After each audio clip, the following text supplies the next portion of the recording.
Ok, estamos de volta ao vivo aqui com Frente a Frente, hoje conversando com 3 advogados estudiosos aí do direito, debatendo a partir do caso Daniel Silveira, da decisão do Supremo Tribunal Federal, da decisão do presidente Jair Bolsonaro e da a graça para o deputado Daniel Silveira, que foi condenado pelo STF.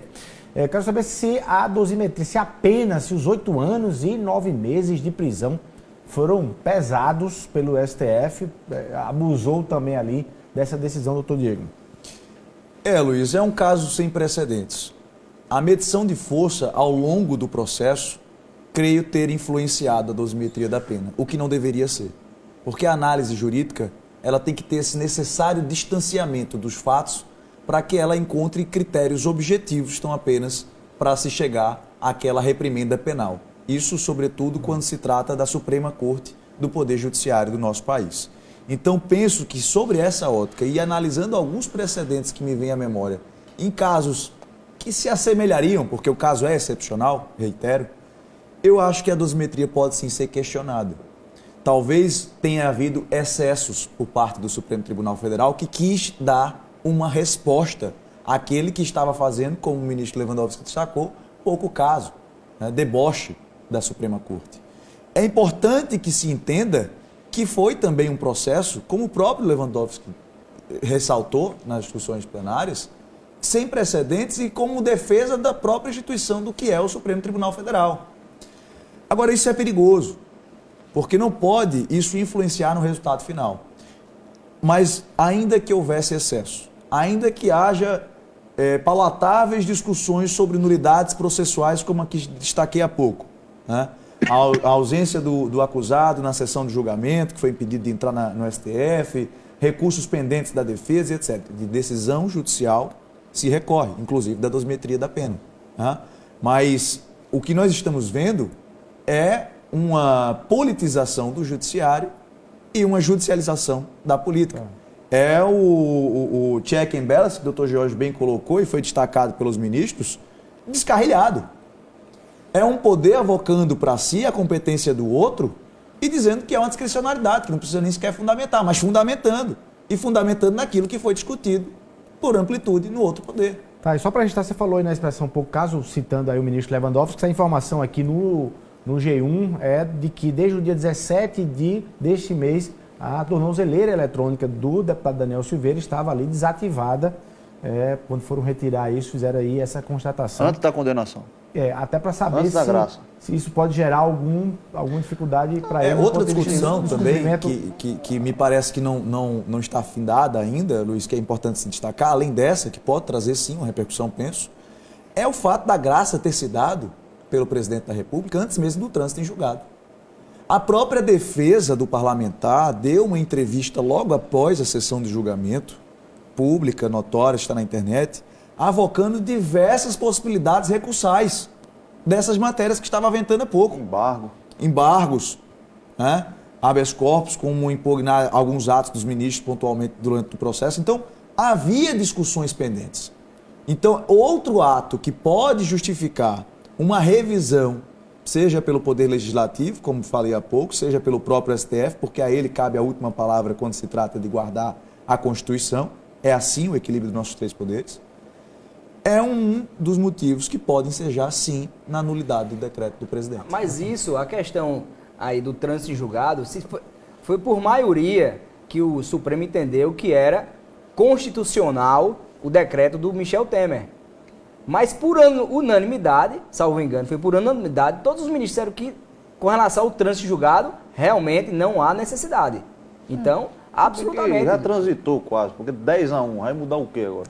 Mas além disso, não é um requisito, isso é uma coisa que o Supremo disse praticamente da unanimidade e quis que não, independentemente do trânsito julgado, um indulto é indulto, isso é uma clemência constitucional. Agora, você tinha feito a pergunta. E aí eu lhe faço uma pergunta, doutor Jorge, somando a de Luiz para instigar o debate. Qual a mensagem que então o presidente Bolsonaro quer passar à população brasileira em defesa, supostamente, da democracia e a Constituição, ao determinar a graça, ainda que possível, sobre a sua ótica, antes do trânsito em julgado?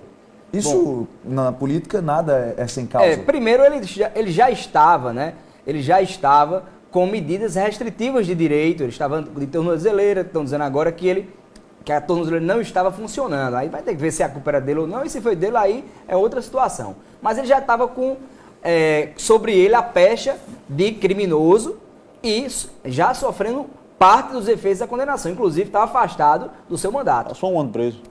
Passou um ano preso. Agora, com esse indulto, ele já volta à sua totalidade de liberdade. Então, qual é a mensagem que Bolsonaro, no meu entender, ele quer passar? Como é um ato discricionário, volto a dizer, de um presidente da República, de um ato, quer dizer, de um mecanismo constitucional para justamente, não é que o Supremo seja o dono, a última palavra, ele é a última palavra naquela interpretação da Constituição. Agora, o que o Supremo não pode fazer é dizer que a Constituição não autoriza Bolsonaro a dar indulto e Temer autoriza. Então, a mensagem que eu quero entender que ele está passando é: estou defendendo a Constituição Federal, não estou defendendo a fala de Daniel Silveira. Estou defendendo o direito constitucional de um parlamentar falar o que ele bem entender e também o direito, que aí vai mais além, de todo brasileiro também poder criticar autoridades. Daqui a pouco, se a gente continuar remando para esse tipo de situação, a gente vai sair daqui preso. Vai, porque a gente tá chegando assim no esticar de corda. Cometendo crítica, não, é porque a gente tá aqui em João Pessoa, mas daqui a pouco a gente é assim em Brasília ou em outro lugar mais próximo ali da Praça Três Poderes, é perigoso. Ou não é? É verdade. É uma situação que hoje a gente tá tendo uma situação política de ideologias diferentes, mas amanhã a coisa se inverte completamente. Então a gente tem que defender não o Estado de hoje, mas o Estado como um todo, como nação. Eu espero que daqui a alguns anos a gente assista essa entrevista e veja que a gente evoluiu, melhorou como país. Agora a gente está passando por uma situação muito peculiar. Todos nós. Mas, doutor Gé, só para entender a sua lógica de raciocínio, você está dizendo que todo deputado pode dizer o que quiser. E se ele fizer isso e o STF, provocado de alguma forma, seja contra o STF ou com outras pessoas, condená-lo, aí você acha que o presidente pode estar sempre corrigindo isso? E eu não estou falando de Jair Bolsonaro, estou falando de qualquer presidente. Primeiro, o que eu acho é que, como foi bem dito aqui por os meus colegas, existe um mecanismo, certo, de controle de todas e quaisquer deliberações aí dos parlamentares. E o próprio parlamento deveria fazer isso. Então tem um conselho de ética para caçar um deputado que venha cometer um ato desse. E foi omisso. Ou foi omisso, mas, não existe, mas é o poder legislativo que existe para fazer esse tipo de coisa. O que não pode é questão interna corporis, você começar um poder caçar o outro.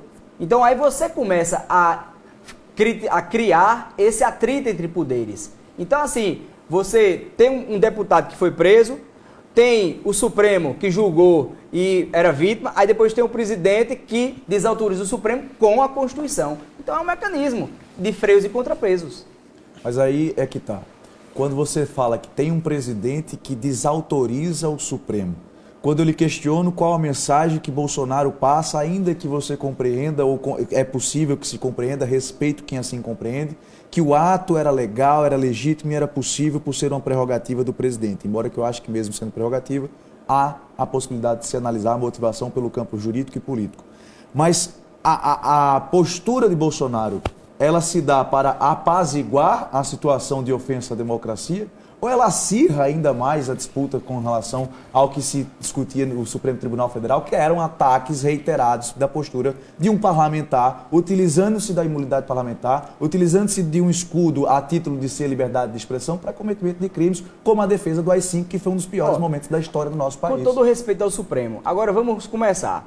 A questão da dosimetria que foi colocada, se foi certa ou errada, eu acho que é o de menos, o de menor problema de tudo é a dosimetria. Concordo. Porque você imagine, o que é que tá, onde é que começou o erro? O erro começou no Supremo, disse que um regimento interno autoriza que ele julgue pessoas que estão em qualquer parte do Brasil como se estivesse cometendo um crime dentro do Supremo. Mas autoriza. Autoriza pelo que o Supremo disse agora, a interpretação. Mas então, o regimento, Jorge, é de 60 e pouco. Naquela época nem tinha internet. Exatamente. Né? Aí hoje você vai estender assim, não, o cara está em João Pessoa e está dentro do Supremo. Dentro, não é contra, é dentro. O que é que seria aqui, nós como advogado, jurista, como seria realmente um processo legal, o devido processo legal? Se o parlamentar cometeu esse crime, ou qualquer outra pessoa cometeu um crime contra o Alexandre de Moraes ou contra qualquer ministro do Supremo, que ele represente perante uma autoridade policial, que seja distribuído para um juiz competente, é um juiz de primeira instância, teria que julgar. Contra um Mas parlamentar? ele tem a prerrogativa. Não, mas vamos imaginar que seja uma pessoa, Certo, não parlamentar. certo. O parlamentar, como eu disse, eu acho que tem que ser o Mas conceito isso de é ética. feito todo dia. Mas vamos imaginar, por exemplo, Feito. o Alan dos Santos, né? O Alan dos Santos é um blogueiro, porque se fosse da esquerda, era jornalista. Mas como é um cara que tá lá com pensamentos em divergência com a esquerda, ele se tornou blogueiro. Então o blogueiro, né, jornalista Alan dos Santos, foi processado em primeira instância pelo Supremo. Qual a prerrogativa que Não, ele tem? mas peraí, calma aí. Você está misturando um pouquinho. O que o Supremo diz, a gente pode dividir ou não, mas eu trago aqui 150 casos do Supremo a favor e contra. É que, em razão da conexão e da continência, pode ficar investigado lá. O Mensalão, qual era o foro privilegiado que quiser de seu time em 2012? Que nenhum. Aquele menino que era presidente da Câmara, o Zé, não sei das quantas, o João Paulo e Cunha. O Mensalão, quase todos os réus condenados não tinham mandato. E foram julgados pelo plenário do Supremo em última instância. Qual era a conexão que tinha? Então essa discussão... Qual era a conexão?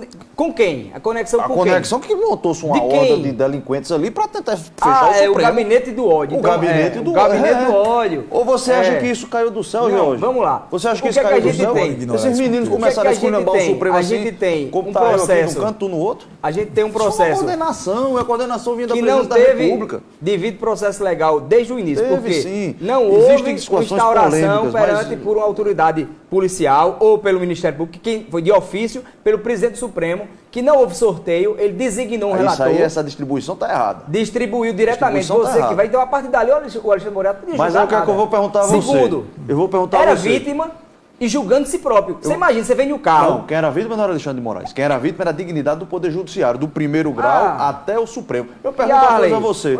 Se um maluco... Era um ele, deputado aí- a procuradora leu, dizendo lá, pega a cabeça de Ele ouro e era joga lá. um Então dos era ele que era agredidos. vítima. É isso que eu lhe pergunto. Mas estava falando de a Fachin, procuradora de leu. Barroso, de Lewandowski, Era de vítima, Gilmar Mendes, ele que era soltou vítima, o Queiroz. Supremo é vítima. O O Supremo Supremo- não a pode dignidade julgar. do Poder Judiciário é Supremo, vítima. pronto. Se o Supremo pegasse esse processo, mandasse para um juiz de quem primeira julga? instância, um juiz de Poderia ser primeira um juiz de instância, primeira primeira julgar um instância, parlamentar? tem prerrogativa Qual a parlamentar. prerrogativa? O parlamentar tem Mas eu tô falando prerrogativa. dele, não, eu tô falando dos outros, Alan dos Santos. Sim, mas ninguém foi julgado. Alan Santos não foi julgado. Ele está sendo investigado. E aí eu lhe pergunto. Não, mas a questão investigado com da ordem de prisão, Veja. direto do Supremo. possível. Vamos É contextualizar. possível. Aliás, tem a informação contextualizar que o Supremo julga nessa semana o habeas corpus do Alan dos Santos, o STF. Aí O imagine problema- Bolsonaro agora virar como precedente e indultar Alan dos Vamos Santos. pedir Ele vai liminar. ser julgado Tem que em aprender a fazer qualquer graça. outra pela pessoa. população, se ele fez certo ou errado. É como Gilmar Mendes disse, quem sofre o ônus político do indulto é o presidente da República. Perfeito. Então o Brasil tem um Concordo, imperador. mas não Vamos ver necessariamente a como a única gente tá numa reprovação democracia. política que se dá para um ato do presidente são as eleições. Nós temos o Congresso Então o para Brasil isso. tem um imperador? Tudo é uma democracia. O cara foi eleito, vale É uma tudo? democracia. Qual era o questionamento que você ia fazer? Eu esqueci o que eu ia falar aqui, mas enfim, não, eu estou dizendo o seguinte, vamos aqui. Se chega um maluco desse, algum deputado lá na Assembleia que dá na cabeça de ir para frente do Tribunal de Justiça, que tem lá tantos desembargadores, ou para frente de um fórum, dizer que vai pegar um juiz, eu sei o número da sua casa, viu? Eu sei onde é que o senhor mora, eu sei o nome da sua filha. Enquanto diabo, está sendo processado. Isso é diga-se de democracia, passagem. Jorge? Isso. Só uma coisa, Mas é quem só ia pra julgar ele? finalizar. Quem ia julgar ele? Aí é outra história. Não, é a mesma história. Quem ia julgar um Só quem não ia parlamentar jogar era o do juiz TJ? que estava Não, sendo é o acusado. TJPB. Você imagina. É o TJPB. Se Você chegar um imagina. deputado estadual Sim, lá, mas chega dizer lá que para vai o explodir juiz. o TJ daqui, Mas, vai mas, ser o mas plenário do imagine, Tribunal de Justiça. chega um deputado, O chega mesmo qualquer tribunal. pessoa Claro. e diz, seu juiz A, B ou C, você, seu juiz Iar, imagina, Primeiro grau. você é juiz. Aí eu chego pra você e grito, eu vou lhe pegar tal, você vai me julgar? Não. Pronto, mas é o que o Supremo fez. Tudo bem. Aí é outra discussão. Mas o que eu estou querendo dizer é o seguinte, quem é que iria julgar? Quem Um ia julgar deputado era federal. o Poder Judiciário, mediante o deputado juiz federal. natural, Então você com tá- um duas distribuição de perguntas. sorteios, por uma Duas questão de perguntas que eu competência. entendo, Luiz, Faz que sentido podem isso. conectar-se ao que ambos estão a falar aqui, sobretudo o Dr. Jorge. Primeira, a propositura da denúncia. Teve Você denúncia, até foi o disse Ministério Público Federal que a que fez. vice-PGR Lindor Augusto estava Aras, lá que é e leu. o advogado de Bolsonaro. Foi proposta Foi. pela Procuradoria-Geral da República uma denúncia com 3 acusações tipificadas, tava fundamentadas lá em no elementos e plenário provas defendendo colhidos a durante condenação do menino a lá. investigação contra o parlamentar Daniel Silveira. Foi isso que instaurou a ação penal propriamente dita no Supremo Tribunal Federal. Este é o primeiro ponto. Isso não sanearia o que você está trazendo? Segundo ponto, você está a questionar algo que é palatável, que nós criminalistas questionamos diariamente. O quê? Aquele magistrado, aquele juiz que tem um envolvimento com a fase de investigação, com os atos preparatórios para a ação penal, não deveria julgar. Isso Concordo. é outra discussão. Essa é uma Mas discussão isso é que outra daria outro discussão. programa. Isso é o juiz das Mas garantias. isso é outra discussão. E aí eu lhe coloco, Que Bolsonaro- deveria ser aplicado o juiz das garantias como uma forma Isso de é outra sanear, discussão. porque isso não é a regra. A regra, como está hoje, permite que sim, Não. o Alexandre de Moraes e todos os E demais tem uma ministros outra pudessem exceção no que você participar. está falando. A suspeição de um magistrado, ela não pode ser dada causa a quem a provoca de forma torpe. Eu sei que um cara vai me condenar, eu começo a fazer o que esse louco está fazendo com os juízes do Supremo, aí eu vou. Mas essa Você me beneficia da minha torpeza, da minha delinquência? Mas nesse caso aí, não é a questão da simples suspeição. Porque a suspeição seria o seguinte, eu estou... Ela é o polo passivo. ele é o polo pró, ele é a própria vítima. Eu então acho aqui, que a vítima não é ele, diferente. pública, Não, não mas a vítima não é a Alexandre. ação penal pública, ela acontece todos os dias, mas a vítima é o privado. Então, mas o polo é o Ministério Público. Não, pode é ser o a pessoa acusador Jorge que tá foi querendo dizer depois. que ele é vítima. A primeira coisa, vamos lá, respondendo a você, Diego. O que aconteceu, primeiramente, foi que Raquel Dodge pediu o arquivamento Foi. desse inquérito. Foi. E ele continuou. Foi. Ele Duas continuou. vezes. Então, como é que você pode? O autor da ação penal pediu o arquivamento e continuou, porque o juiz, vítima, continuou levando o processo nas costas, né? Então, isso para mim foi o primeiro erro aí. O fato de você confundir a figura do julgador com o próprio crime que está sendo lá julgado, quer dizer, se você lê o voto dele, você vê ele lendo, inclusive, o voto dele, ele está se referindo a ele pelo menos 20 vezes.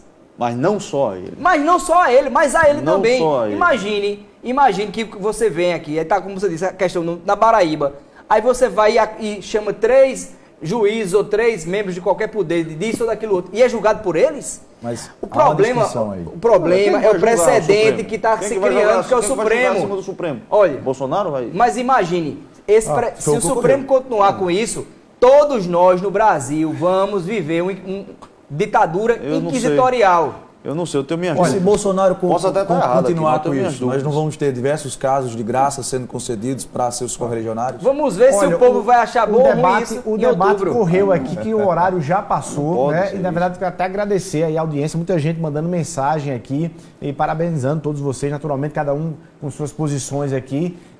Obrigado pelo carinho da audiência que você está acompanhando frente a frente. Já tem perguntas aqui para vocês e tudo, mas o horário, infelizmente, não dá para a gente fazer. Quem sabe a gente não vai fazendo aí, gerando aí outros programas para debater isso. Para fechar, previsão dos 3 em relação como o STF, quando e como ele vai se pronunciar em relação a essa graça do presidente Jair Bolsonaro. E até a expressão fica interessante, essa graça do presidente Jair Bolsonaro em relação a Daniel Silveira. Qual é a posição do STF a partir de então? Qual é a leitura que vocês têm, a previsão? Doutor Yarley, para a gente fechar. Rapaz, é uma questão mais, uma futurologia, né?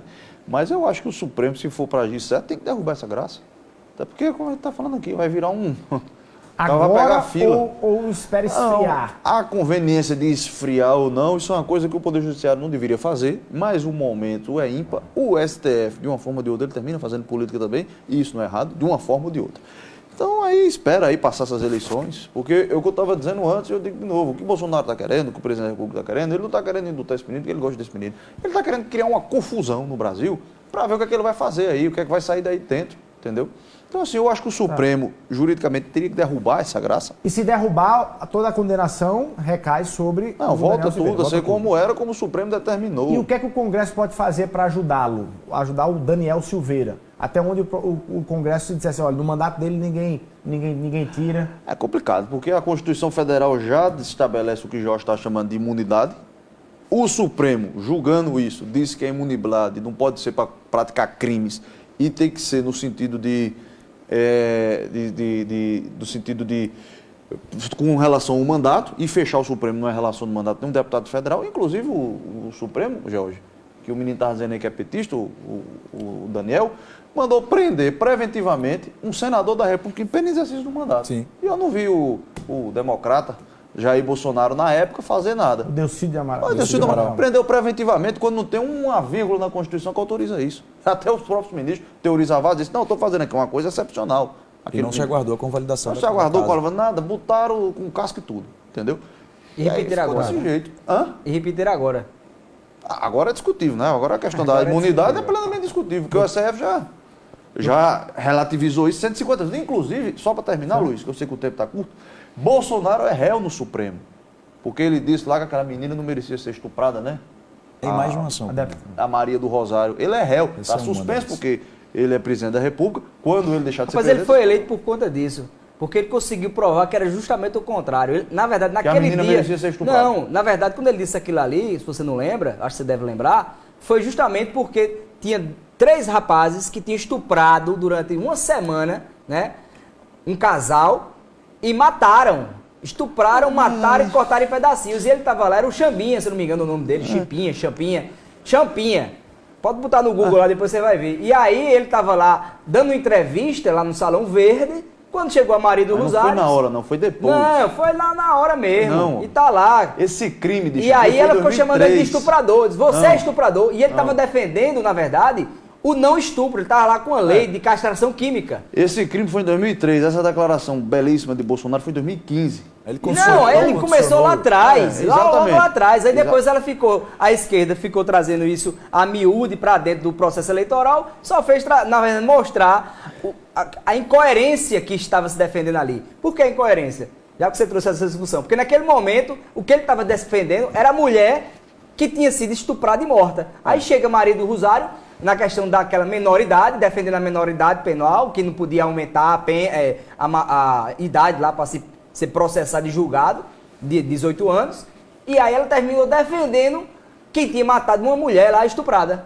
Mas tá, foi outra discussão. Mas só para terminar, vamos ver. foi tão nojenta a declaração do Bolsonaro que até o pai E da ele foi menina, eleito- que era vítima, ele foi aí eleito é por problema conta de quem disso, que ele elegeu mostrou ele.